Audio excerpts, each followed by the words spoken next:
Hello students, तो देखिए अब इसके प्रॉब्लम सम्स जो होते हैं वो कैसे करते हैं। अब जैसे कह रहा है कि part of monthly hostel charges is fixed. कह रहा है कि मंथली हॉस्टल चार्ज है उसका एक पार्ट फिक्स है कि भाई आपको 1000, 2000, 100, 500 कुछ ऐसा देना होगा। And the remaining depends on the number of days one has taken food in the mess. और जो बाकी का डिपेंड करता है नंबर ऑफ डेज जितना भी एक आदमी मेस में खाना खाता है उसके ऊपर। कह रहा है कि when a student A takes food for 20 days she has to pay ₹1000। कह रहा है कि एक स्टूडेंट ए ने फूड लिया 20 डेज के लिए तो उसको देना पड़ा 1000 हॉस्टल चार्ज। जबकि student B who takes food for 26 days, और एक स्टूडेंट बी है वो 26 डेज के लिए फूड लेता है तो उसको पे करना पड़ा 1180 हॉस्टल चार्ज के रूप में।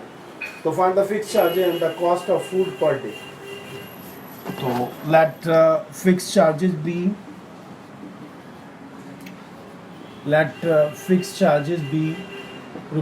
₹X and cost of food per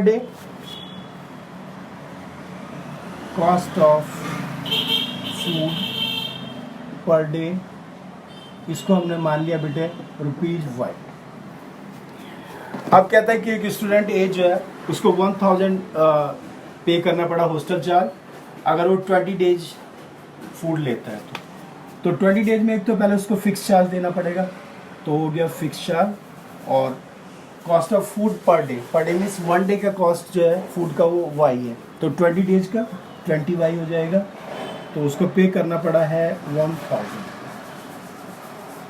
और सेकेंड है बेटे कि student B who takes 26 days, इसको भी एक तो फिक्स चार्ज देना पड़ेगा और 26 डेज का फूड का कॉस्ट हो जाएगा 26Y, और इसको पे करना पड़ा है 1180। ये क्वेश्चन सेकेंड।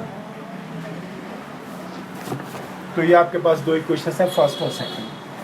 अब आप यहाँ पे सपोज करिए इसको एग्जाम में करते हैं तो वहाँ पर आप इंडिपेंडेंट होते हैं, किसी भी मेथड से आप इसको सिंप्लीफाई कर सकते हैं। जैसे कि आपने बहुत सारे मेथड्स सीख लिए इसके, तो इन इक्वेशन को सॉल्व करने के cross multiplication method, substitution method, elimination method. और एलिमिनेशन मेथड जो है वो प्रेफर करते हैं लोग क्योंकि वो इजीली हो जाता है।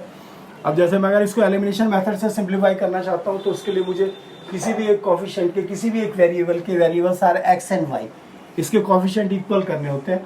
तो आप देख रहे हैं कि इक्वल मिल ही रहे हैं आपको X के कोफिशिएंट, तो आपको मल्टीप्लाई करने की जरूरत नहीं है। अगर इक्वल करने होते, अगर नहीं होते इक्वल, तो आप मल्टीप्लाई करके कोफिशिएंट इक्वल कर सकते थे। तो यहाँ पर आपका मल्टीप्लाई करने की जरूरत नहीं है। फिर उसके बाद सेकंड स्टेप होता है आपका कि आप जिसके वेरिएबल इक्वल होते हैं, जिस वेरिएबल के कोफिशिएंट इक्वल होते हैं उसके साइन देखने होते हैं। अगर वो सेम साइन है लाइक हियर, जैसे ये दोनों पॉजिटिव है प्लस प्लस, तो आपने माइनस करना होता है। और अगर डिफरेंट साइन होते हैं यानी एक नेगेटिव एक पॉजिटिव, तो आपने ऐड करना होता है। तो यहाँ पर सेम साइन है इन दोनों के, इसलिए हम सब्ट्रैक्ट करेंगे। तो on subtracting equation first from second. तो देखो बेटे, सब्ट्रैक्शन में फ्रॉम के बाद जो लिखा था उसको पहले लिखते हैं। तो आप लिखेंगे x + 26y = 1180 and first one is x + 20y = 1000। आप सब्ट्रैक्ट कर रहे हैं तो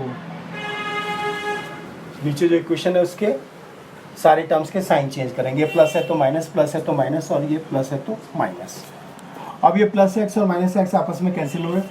26y - 20y तो 6y, क्योंकि प्लस का 26y ग्रेटर है।